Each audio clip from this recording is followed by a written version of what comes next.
그들이 실로에서 먹고 마신 후에 한나가 일어나니 때 제사장 엘리는 여호와의 전 문설주 곁 그 의자에 앉았더라.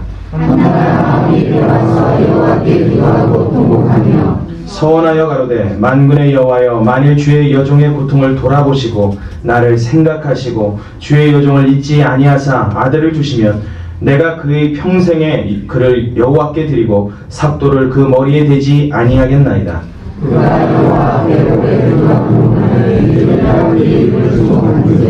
한나가 속으로 말하며 입술만 동하고 음성은 들리지 아니하므로 엘리는 그가 취한 줄로 생각한지라.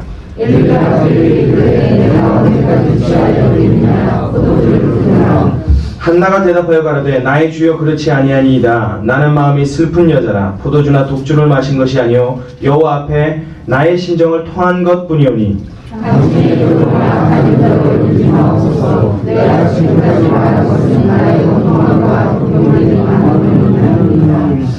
엘리가 대답하여 가로되 평안히 가라. 이스라엘의 하나님이 너의 기도하여 구한 것을 허락하시기를 원하노라. 가로되 당신의 여종이 당신께 은혜 있기를 원하나이다 하고 가서 먹고 얼굴에 다시는 수색이 없으니라. 아멘. 할렐루야. 일주일 동안 여러분 잘 지내셨습니까? 아멘. 저한테 좀 물어보셔야죠. 네, 그랬어요. 네, 저도 잘 지냈습니다. 네. 좀 웃어봐요. 이렇게 인상들 다 쓰고 계시지 말고 저 뒤에 계신 분들 저 좀 보십시오. 네, 활짝 웃어보십시오. 앞에 있는 사람 웃지 말고 뒤에 있는 사람 웃어보세요. 이게요, 여러분 예배 드리려고 딱 서보면 정확하게 구분이 됩니다. 앞에 3분의 1, 중간, 끝이 구분이 돼요. 앞에 3분의 1은 전부 다 이러고 저를 쳐다봐요. 이렇게 바짝바짝바짝 해요. 근데 중간은 그냥 이렇게 무표정하게 이렇게 봐요. 목도 한 15도 꺾어서 이러고 봐요.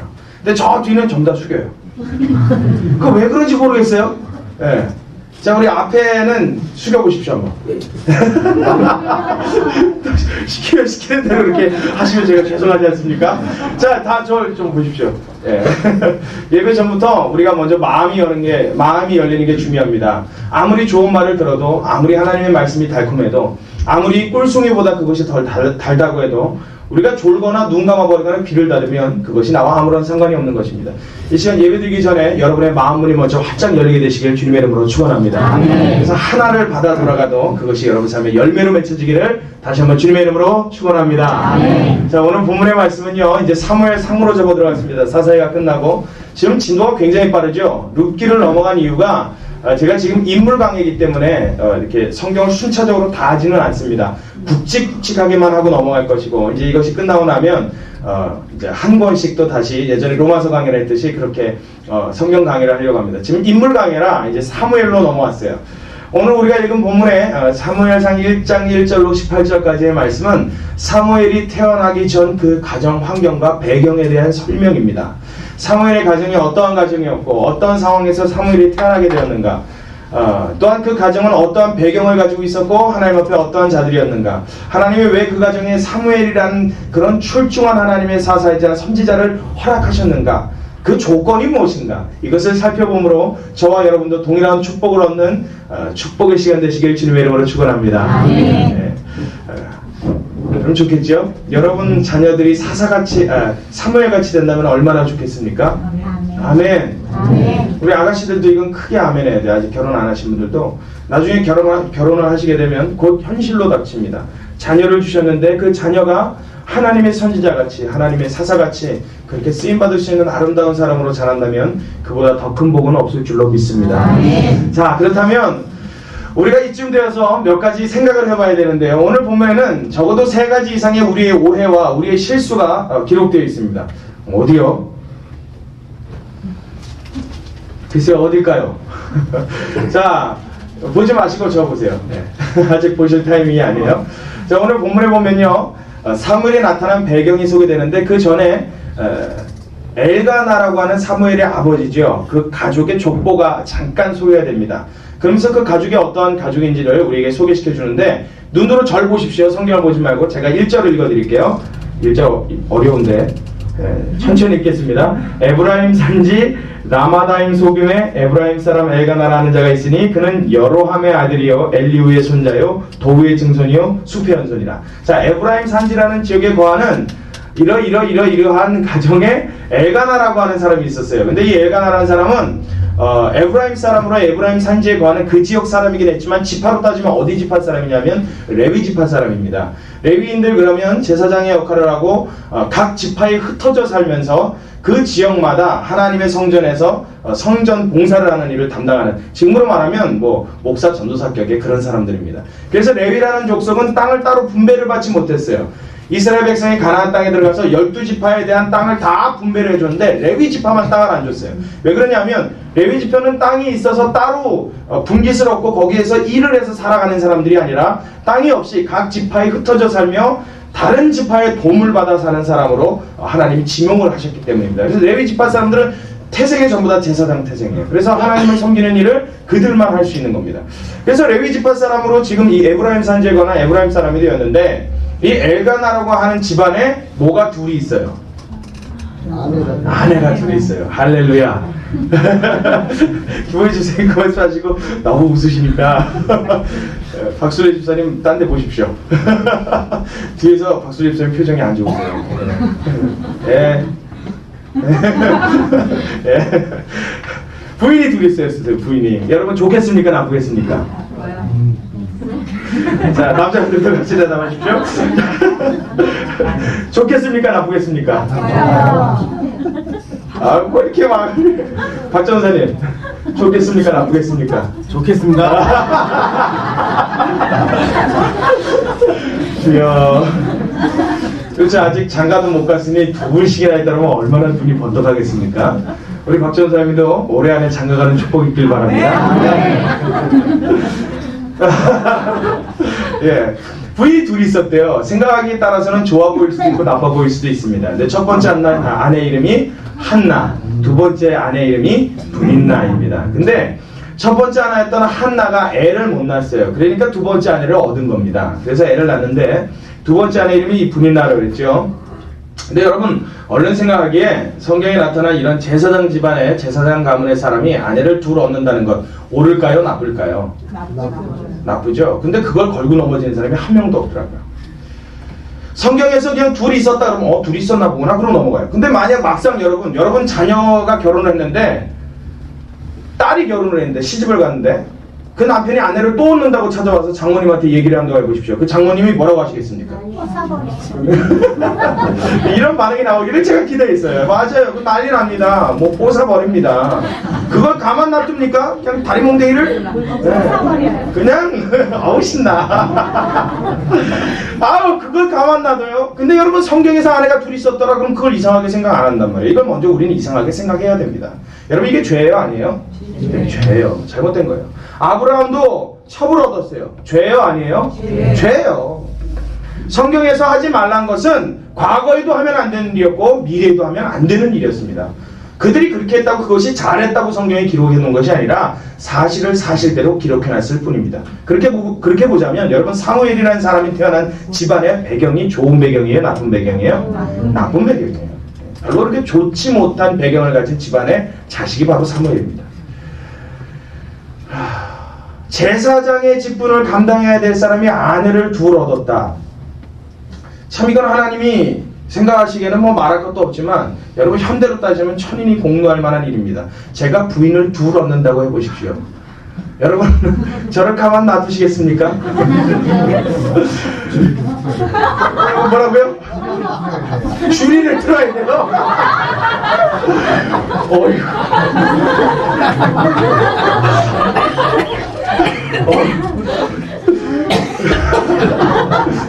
맞아요. 줄이 틀어야 될 일이 성경에 나타난 거예요. 근데 하나님이 왜 이걸 묵인하고 그냥 넘어간지 아십니까?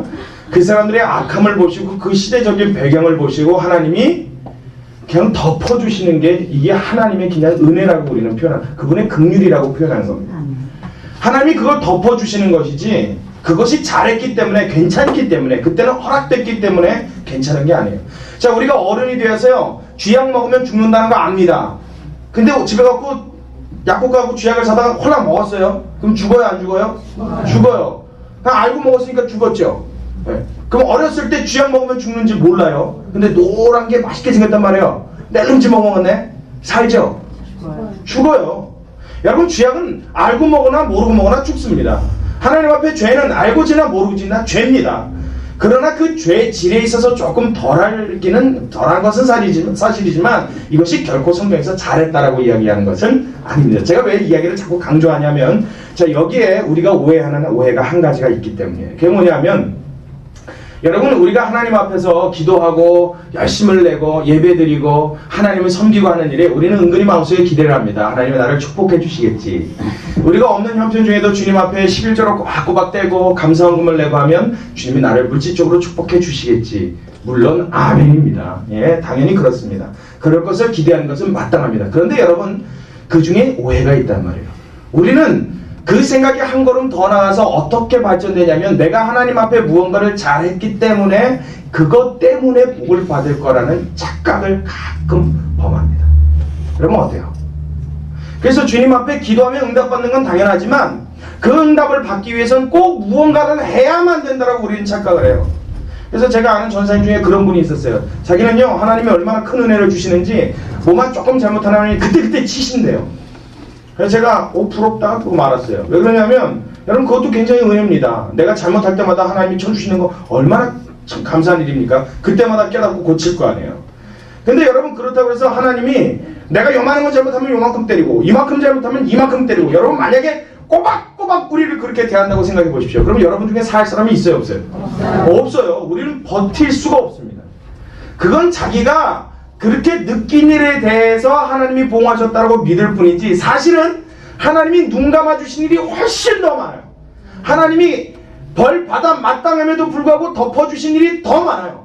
하나님 앞에 내가 축복받고 응답받지 못할 만한 자격 조건을 갖고 있음에도 불구하고 응답받고 축복받은 게 더 많아요.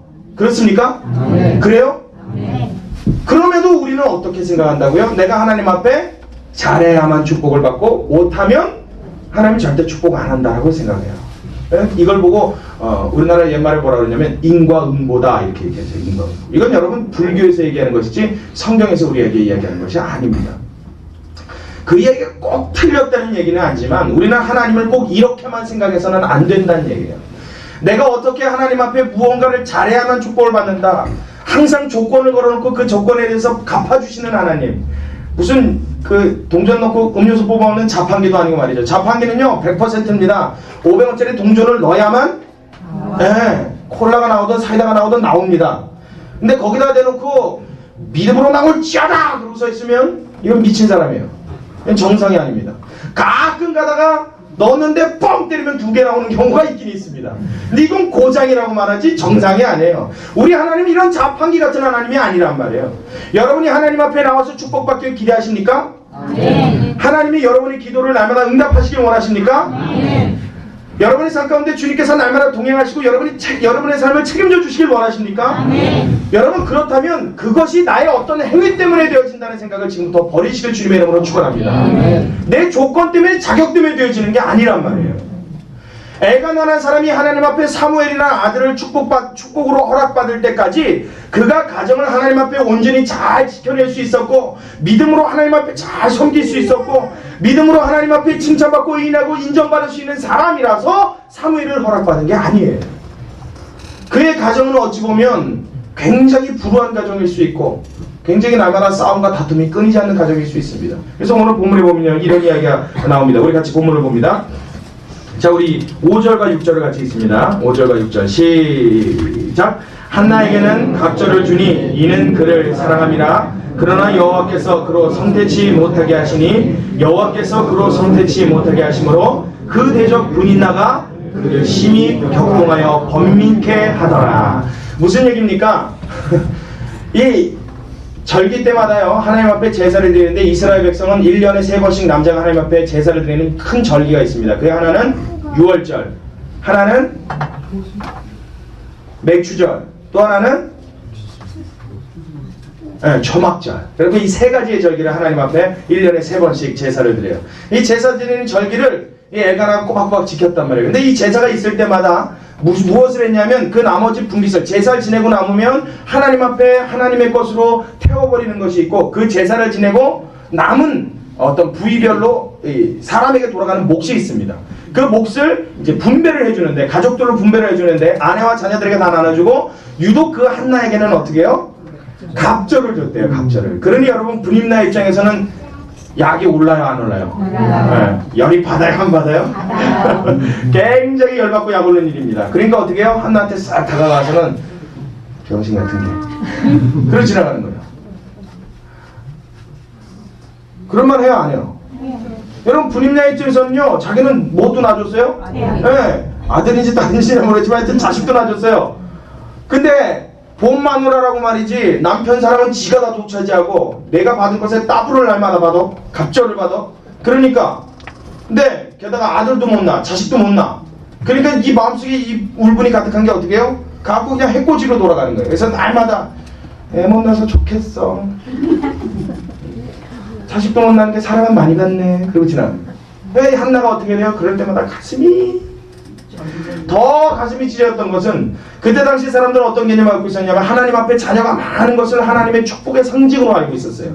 게다가 무지한 건 하나님의 저주로 알고 있었어요. 그러니 하나님 앞에 자식을 못 받는다, 저주를 받았다고 생각하는 이 한나의 마음속에 남편의 사랑이 귀로 들렸겠습니까? 마음으로 와닿겠습니까? 아이, 그거 필요 없는 거예요. 그냥 누구면 뭐만 보여요? 분인나가 날마다 자기를 경동케 하는, 자기를 약올리는, 자기를 괴로워서 눈물나게 하는 그것만 가슴에 맺히는 거예요. 근데 그럴 속에 어떻게 해요? 그 불쌍한 아내가 더 이 엘가나의 마음속에는 맺히는 겁니다. 그러니까 어떻게 해요? 그때일수록 다가가고, 내가 당신에게 10 아들보다 낫지 아니하냐. 그걸 보고 있는 분인나는 어떻게 해요? 눈에서 불이 나는 거예요.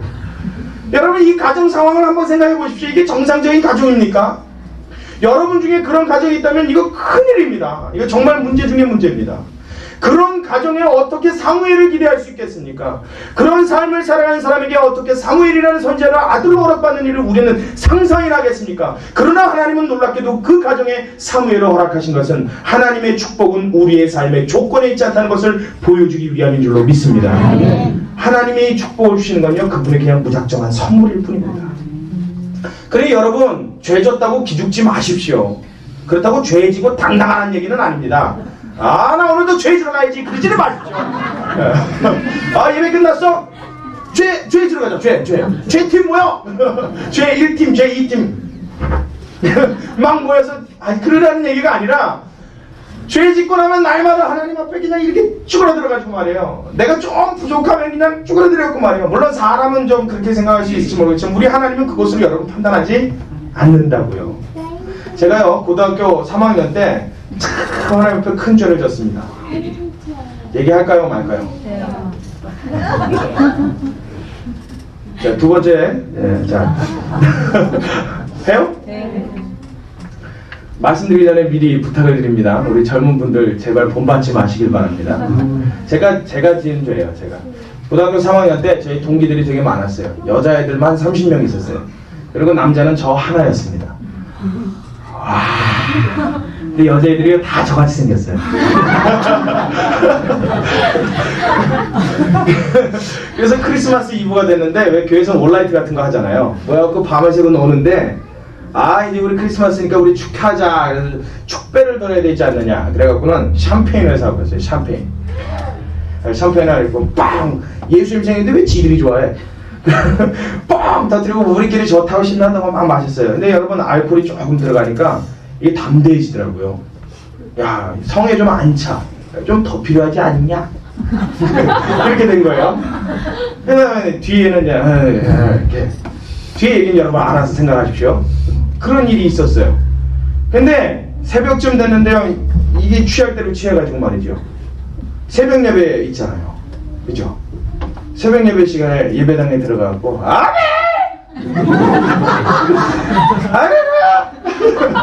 저 모교에서 그랬습니다. 제 모교에서. 여러분 생각해 보십시오. 나중에 정신 차리고 있는데 그 감당을 어떻게 하려고. 교사 선생님들한테 걸려가지고요, 직사게 맞았네요. 얼마나 맞았는지 엉덩이가 벌집이 됐어요. 그래, 앉았다 일어났다 뭐 쪼그러뛰기 별 벌을 다 썼습니다. 근데 저희 학년 전체가 다 그랬어요. 그러고 난 다음에 크리스마스 날 쥐구멍을 찾느라고요, 예배가 예배인지도 모르고 그냥 얼굴이 시뻘개져갖고 진짜 정신을 못 차리겠더래요. 창피해서, 민망해서. 게다가 또 저희 집안 식구들 다 한교회 다니지 않습니까? 얼굴에다 먼지를 다 해놓은 거예요 그냥. 그러니 어떻게 되겠어요? 이게 막 야 좀 큰 쥐구멍 없냐, 좀 찾아 들어가보자. 아주 어떻게 그날이 지나간지 모르겠어요. 끝나자마자, 예배 끝나자마자 집으로 쏘살같이 도망이 왔는데 얼마나 죄책감에 시달렸는지 모릅니다. 그 다음서부터 교회가요, 교회만 생각하면 진짜 철창 없는 감옥 같아요. 거기 있는 목사님이 꼭 간수 같아요. 전기봉 하나 딱 들고 이들 예배드리고 오기만 해봐. 하나님 이름으로 저주할 거야. 막 이러는 것 같아요. 제 마음속에. 얼마나 그게 두렵고 떨리는지. 그러고 나서 여러분 시간이 지나고 난 다음에 그때는 학력고사를, 지금은 수능이잖아요. 그때 학력고사를 이제 12월 달에 봤습니다. 시험을 봤는데 그 전에 이제 시험을 봤죠. 크리스마스 전에 시험을 봤는데 아니다. 28일 날인가 봤어요. 그 다음인가 하여튼 전인가 제가 가물가물합니다. 시험을 보긴 봤는데 이제 결과가 1월쯤 가까우면 이제 결과가 나지 않습니까? 1월 달이 돼서 결과를 딱 발표가 났는데 저희 학년 전체가 다 떨어졌어요. 얼마나 열심히 기도했는데 전체가 다 떡 떨어졌어요. 그때는요 선지원 후시험이었기 때문에 또 어디 딴 데 맞춰서 들어갈 수도 없습니다. 그냥 한 번 떨어지면 재수 아니면 후기 봐야 돼요. 그러니 어떻게 돼요? 30명, 저까지 31명, 그러니 부모들만 해도 60명이에요. 그죠? 아빠 엄마 하면요. 교인에 60명이 우울하게 앉아있으면 예배 분위기 진짜 웃깁니다. 시험 결과 발표 딱 났는데요. 교인에 60명이 전부 다 믿습니까? 그래도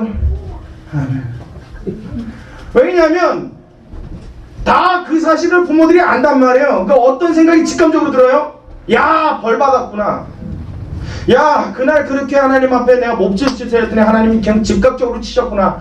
야, 우리 학년은 이제 저주받았다. 우리 학년은 나중에 동창회도 하지 말자. 나중에 나이가 먹어도 다시는 만나지 말자. 이런 분위기가요 그냥 자연스럽게 생겨버렸어요. 하나님 앞에 잘못된 걸로 우리는 형벌을 받았다고 생각했어요. 그것이 잘못되었다. 이 죄책감을 싣는데 얼마나 오래 갔는지 모릅니다. 그리고요 예배 때 가면 목사님도 은근히 그걸 빗대서 얘기해요.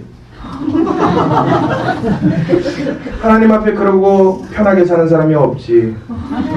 막 죽겠는 거예요. 어떨 때는 저보고 하는 얘기가 아닌데도 누구 얘기처럼 들려요? 나들으라고 하는 얘기죠. 하나님 나 죽여버리겠다고 하는 얘기구나. 너 이제 끝장이라고 하는 얘기구나. 막 이 가슴을요 어떻게 할 수가 없습니다. 제가 25 될 때까지요, 군대 제대할 때까지 그 죄책감을 씻지를 못했어요. 그게 막 가슴에 있었어요. 근데 어떻게 씻었는지 아십니까? 나중에 알고 봤더니요, 여러분 대학교 떨어진 이유가 크리스마스 날 교회에서 술 마시고 난동을 부려서가 아니라 공부를 안 해서더라고요. 그걸 깨달았어요. 가만 보니까 우리가 다 전교에서 1, 2등 하는 애들인데 다 떨어졌다면 이건 벌이라고 생각할 수 있죠. 봤더니 다 반에서 40등이야. 그래 여러분 붙어요 안 붙어요? 그리고 학교는 어딜 쳐요? 연대, 고대 이런 데를 치고 앉았어.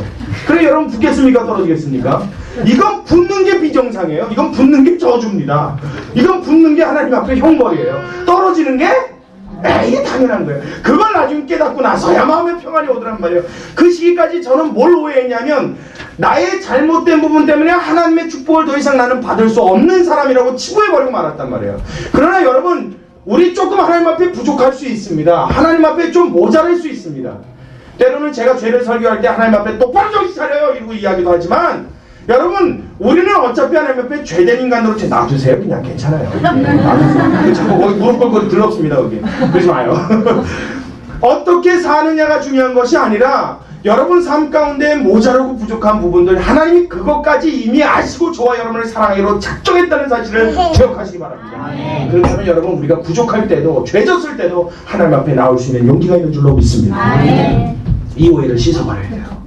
그러면 하나님 앞에 좌절하는 일이 없어요. 실패해서 부딪혀서 깨어지는 일이 있을지 모르지만 자포자기에서 무너져서 완전히 하나님 앞에 손 놓고 하는 일은 없다는 얘기예요. 왜요? 아직도 마지막 희망 누구요? 예수 그리스도의 우리를 사랑하시는 그분의 은혜와 긍휼이 남아있는 줄로 믿습니다. 할렐루야. 애 때리니까 울잖아요. 놔두시라니까. 그 애가 뭔 잘못이 있어요. 애는 당연히 돌아다니는 게 애예요. 맞죠 여러분? 네.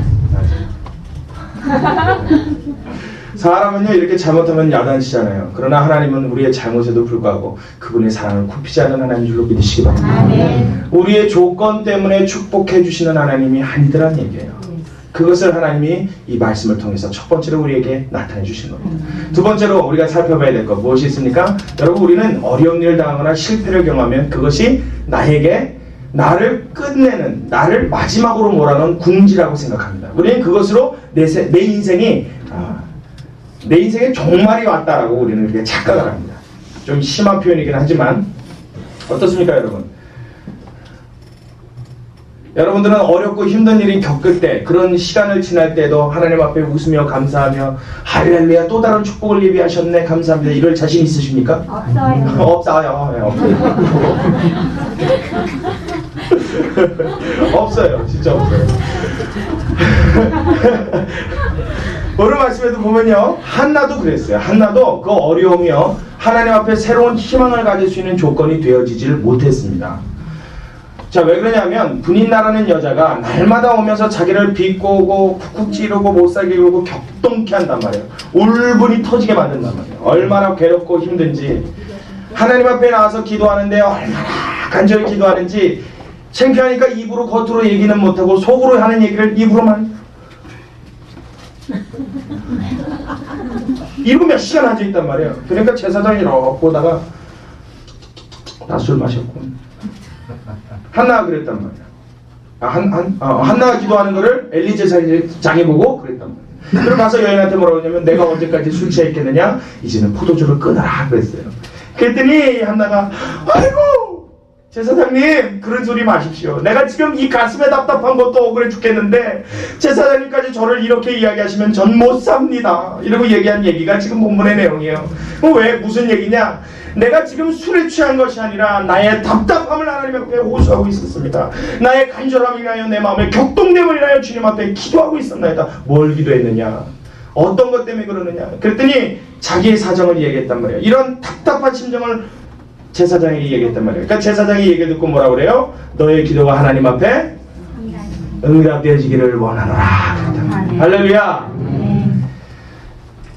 이 한나의 마음속에는요, 하나님 앞에 나아갈 때까지 내가 지금 애를 못 낳고 고생하고 힘든 것이 하나님이 나에게 사무엘을 주시기 위해서 하나님 앞에 그 기도를 드리기까지, 다시 바꿔 말하면 이 기도를 하는 중에 한나는 하나님 앞에 소원을 했어요. 하나님, 만약에 하나님이 내 기도 들으시고 아들을 주시면 이 아들을 하나님 앞에 바칠 것이요, 바친 이 아들의 머리에 삭도를 대지 않겠나이다, 가위질을 하지 않겠나이다, 머리를 자르지 않겠나이다. 그 말은 우리 삼손 4사 이야기할 때 들었죠. 하나님 앞에 나실인 바친 자로 살게 하겠는데 평생 동안 그가 해야 될 일은 독주를, 포도주를 입에 대지 않고, 그 다음에 부정한 것을 먹지 않고 만지지 않고 가까이 하지 말아야 됩니다. 이것이 나실인이 지켜야 될 규례입니다. 근데 이 나실인으로 바치겠다는 규례의 서약을 하나님 앞에 서원으로 드리기까지, 기도하기까지 한나의 마음속에 무엇으로 이 기도가 가능하게 되었어요? 여태껏 자식이 없었던, 자식이 없다는 걸 다시 바꿔 말하면 하나님의 저주를 받았다라고 생각했던 자기의 삶이 있었기 때문에 하나님 앞에 기도할 때 아들을 주시면 그 아들을 하나님의 것으로 바치겠다라는 기도가 나올 수 있었던 겁니다. 여러분, 분인나 같은 경우는요, 자기 힘으로 낳았어요. 그죠? 결혼해서 남편하고 같이 잠자리하고 애를 임신을 하니까, 어머, 내 힘으로 그냥 임신이 되네. 그러고 나서 임신하고 나니까 10달 지나니까 애가 어머 나오네. 그러고 낳았단 말이에요. 그러니까 이 아들이 누구 아들이에요? 자기 아들이에요. 분인나 같은 경우는 그랬단 말이에요. 근데 한나는 아무리 남편하고 같이 살아봐도, 아무리 애기를 가지려고 해도 가져지질 않아요. 근데 만약에 이렇게 불가능하고 아무리 노력해도 되지 않는 일이 하나님 앞에 기도하여서 얻어졌다면 이 아들은 나의 아들입니까? 하나님이 주신 아들입니까? 이게 분명해지는 거예요. 이게 그리스도 하나님 앞에 이 소원을 드릴 수 있었던 거예요. 하나님 앞에 무엇이라고요? 만약 하나님이 나에게 아들을 주시면 그건 내 아들이 아니라 하나님이 주신 거라고 내가 인정하겠습니다. 그래서 어떤 기도를 할 수 있었어요? 이 아들을 주께 바치겠나이다. 할렐루야. 사무엘이 태어날 수 있는 길이 열린 줄로 믿습니다. 그 기도 때문에, 그 기도 하기까지 하나님은 아들을 주시는 것을 보류하고 있었던 거예요. 오히려 그가 당했던 환난과 어려움과 격동케 되었던 상황은 하나님 앞에 사무엘이라는 아들을 축복으로 얻을 수 있는 발로가 되어진 줄로, 동기가 되어진 줄로 믿으시기 바랍니다. 우리가 오해하는 건 뭐예요? 하나님이 우리가 환난을 허락하실 때 하나님이 날 미워하시는 게 아니더란 얘기예요. 나를 끝장내시려는 게 아니더란 얘기예요. 할렐루야. 그 환난을 통하여 더 큰 하나님의 축복의 길로 들어갈 수 있는 하나님의 인도하심이라는 것을 굳게 믿으시는 여러분 되시길 주님의 이름으로 축원합니다. 할렐루야. 이게 우리의 두 번째 오해예요. 그래 여러분 중에 어려움 당하면 환난 당하면 찬양하고 기뻐할 만합니다. 주님 앞에 나아가서 간절히 기도할 만합니다. 오늘부터 어려움 당할 때 웃으십시오. 아멘. 활짝 웃으세요. 아유 집사님 어쩐 일로 그렇게 환하게 웃어야 돼? 아유 나 집이 망했어요. 우리 남편이 이번에 잘렸어요. 할렐루야. 여러분 할만 하지 않아요? 아멘 안 하시는 거 봐. 여러분 할만해요 안 해요? 아 대답해보세요. 할만해요 안 해요? 안 나와요? 지금 설교 들었잖아요. 말씀 들었잖아요. 여러분 하나님께서 우리가 사는 날 동안 성도들에게 주시는 어려움은 그 어려움으로 여러분을 끝장내시려는 게 아니라는 것을 믿으시기 바랍니다. 요건 아멘 해놓고 요거는 아멘 하면서 그러면 여러분 집이 쫄딱 망했어. 그럼 기뻐해야 돼요? 슬퍼해야 돼요? 어머나 제가 자 다시요. 아이고. 자 다시요. 자 여러분 하나님이 환난을 주시고 어려움을 주시는 것은 또 다른 더 큰 축복으로 이끌어 가시기 위한 하나님의 방법인 줄로 믿으시기 바랍니다. 집안이 망했어요. 하나님 앞에 감사해야 됩니까? 슬퍼해야 됩니까? 감사해야 됩니다. 그걸 통해서 우리 어저께 저 신방관 가정 저기 있네요. 어저께 대화 우리 나눴죠? 네. 확 이걸 그냥 그러고 갔는데 어떻게 해요? 그게 무슨 기회가 됐다고요? 하나님 만나는 기회 됐다고요. 할렐루야. 그런 집이 있어요. 어딘지 모르겠는데 교회를 뭐 어떻게 하려고 나왔냐면 우리 저 뒤에 계신 분 제가 자세한 얘기는 말씀 안 드리겠습니다. 여러분 나중에 궁금하면 개인적으로 물어보십시오. 그냥 내가 이걸 확 그냥 그러고 교회 갔다는 거예요. 내가 나중에 매장시켜버린다. 그리고 교회를 갔는데 그 교회에 나간 게 뭐가 돼버렸어요?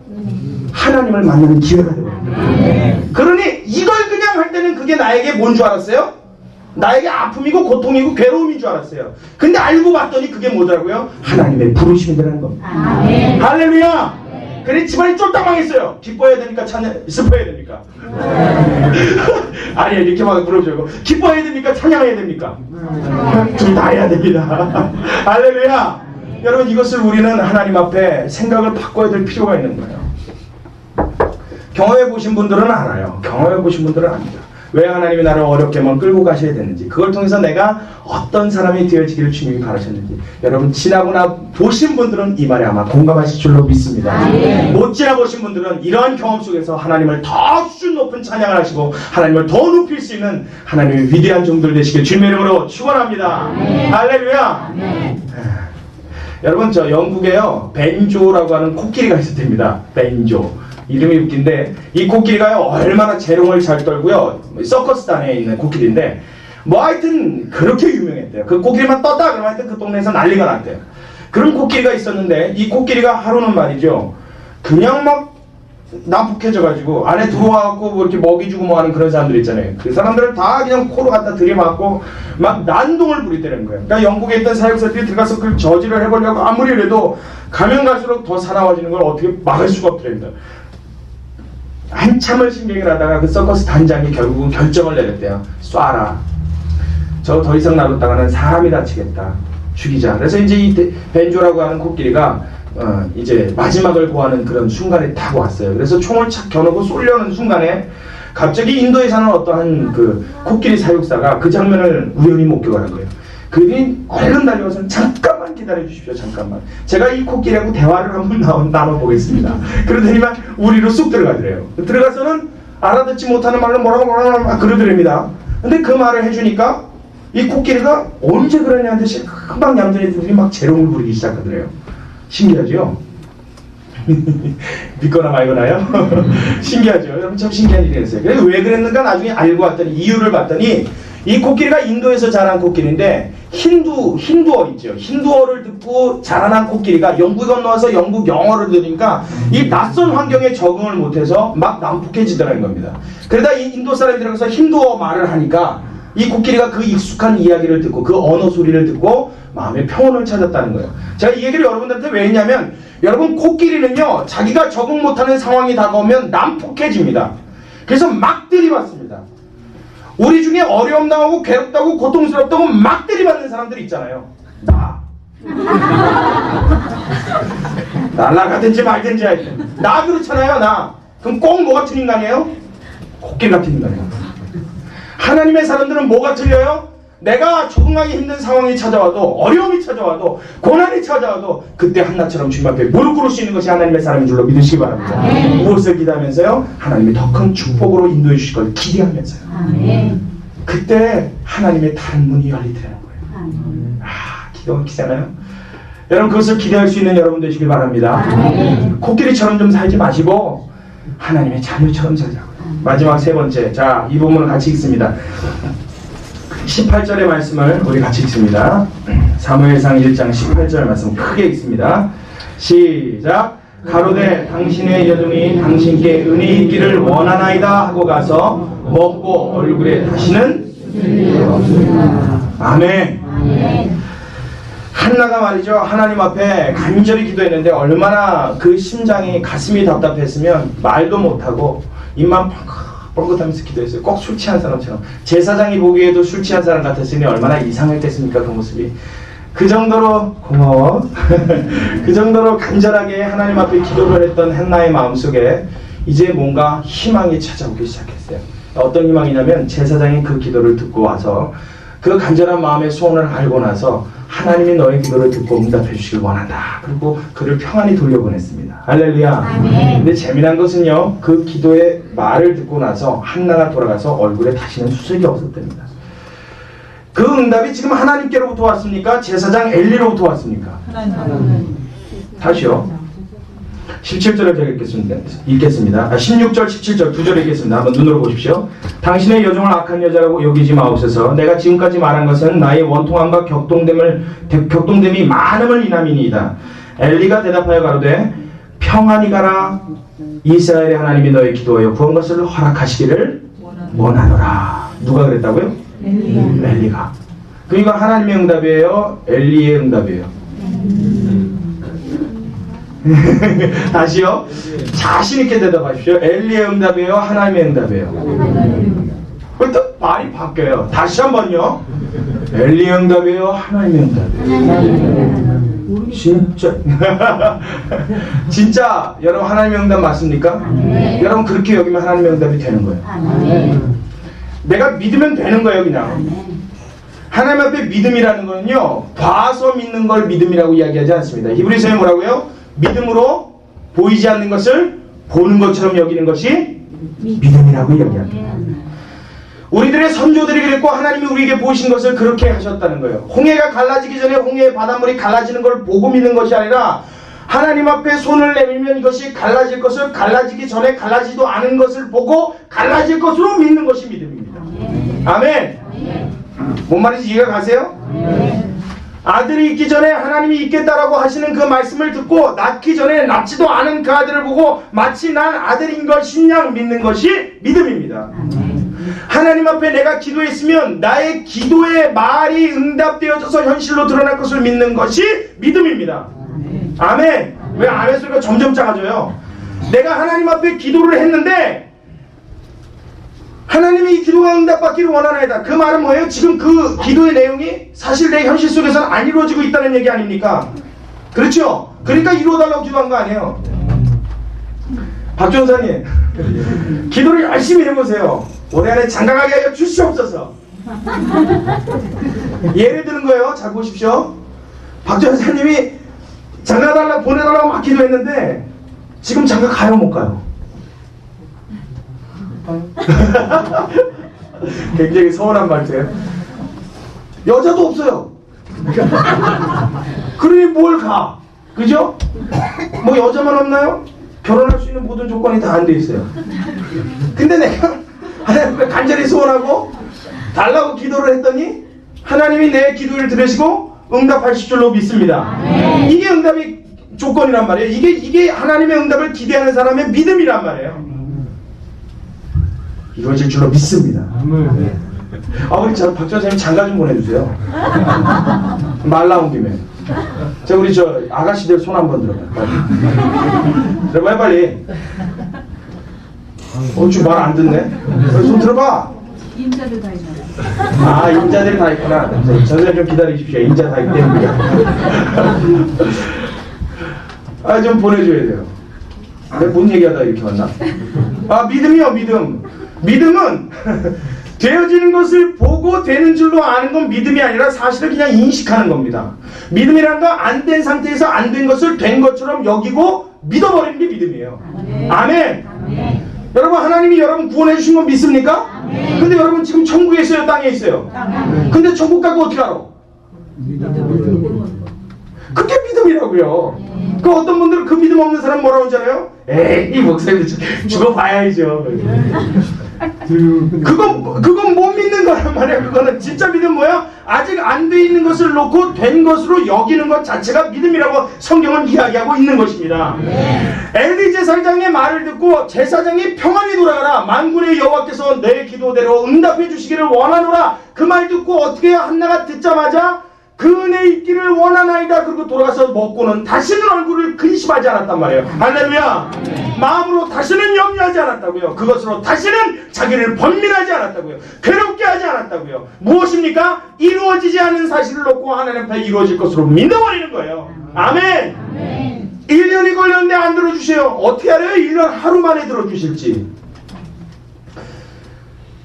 예를 들겠습니다. 저희 아들이 저한테 와갖고요, 아빠 자전거 좀 사줘, 자전거 좀 사줘. 아니, 자전거 좀 사달라는 애 없죠. 좀 현실적으로 컴퓨터 좀 사줘, 아빠 컴퓨터 사줘. 게임하기고 뭐 게임, 아빠 컴퓨터 막 그랬단 말이에요. 근데 제가 그 얘기를 듣고 들어요, 안 들어요? 들어요. 듣긴 듣는데 사줘요, 안 사줘요? 못 사줘요. 안 사줍니다. 네가 지금 임마 이제 1학년 들어가고 무슨 컴퓨터 아직 일러? 그랬단 말이에요. 근데 이름이 날마다 와서 쪼르는 거예요. 아빠 컴퓨터, 내일도 아빠 컴퓨터, 모레도 컴퓨터, 글피도 컴퓨터, 그글피도 컴퓨터, 계속 컴퓨터예요. 그러니까 제 마음이 점점점 어떻게 될까요? 기울어져요. 이걸 사줄까 말까. 사주면 이럴 텐데. 이 비싼데. 뭐 별 생각 다 하죠. 한 달을 쫄라. 그러면 여러분 어떻게 돼요? 지겨워서라도 사줘요. 한 달째 되는 날 밤에, 알았다, 내가 내일 사러 간다. 아유, 그래, 너한테 졌다. 졌어. 이 지겨운 놈 아니야.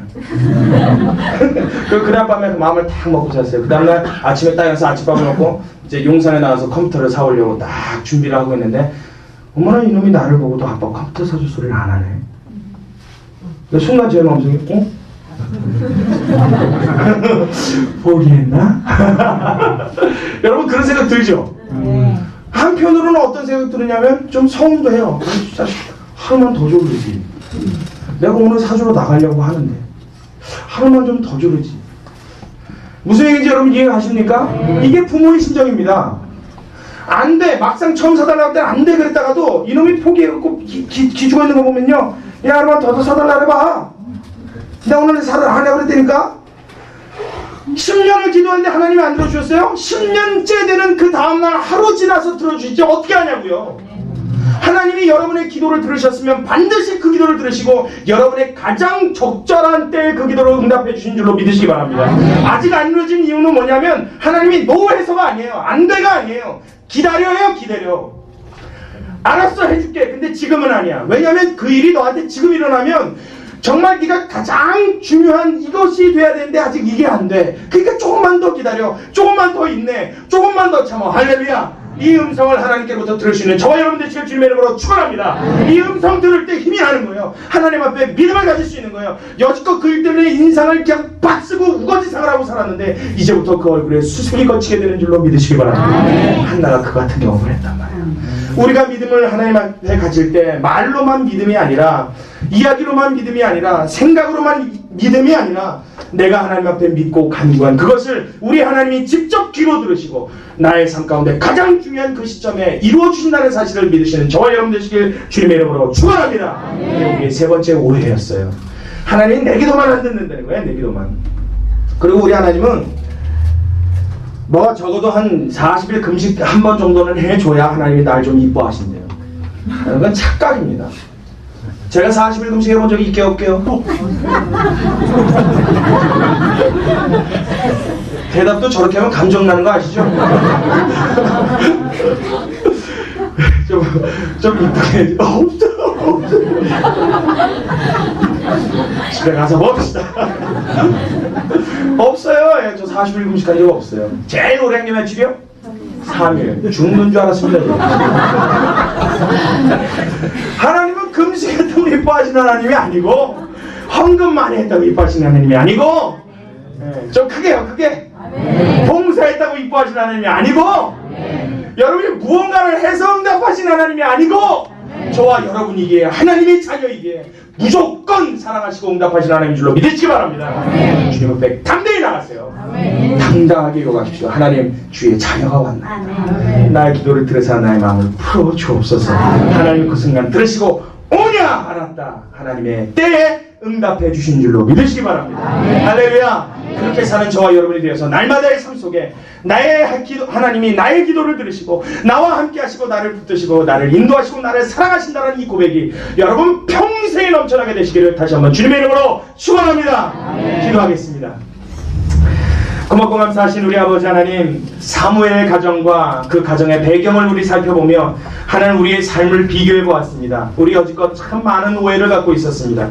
하나님, 무언가 주님 앞에 조건이 돼서 내가 뭔가 잘난 구석이 있어서 주님 앞에 축복을 받는 줄로 착각하였습니다. 하나님, 그것이 아니라 주님께서 나를 축복하시는 것 주님의 그저 무작정한 은혜요 사랑 때문인 줄로 이제 알았사오니 주님 앞에 담대히 나아가 다시는 얼굴에 수색을 띠지 아니하며 다시는 그것으로 근심하지 아니하며 기쁨 중에 믿음을 가지고 주님 앞에 외치고 구할 수 있는 우리가 되도록 주님 우리의 마음과 생각을 붙잡아 주시옵소서.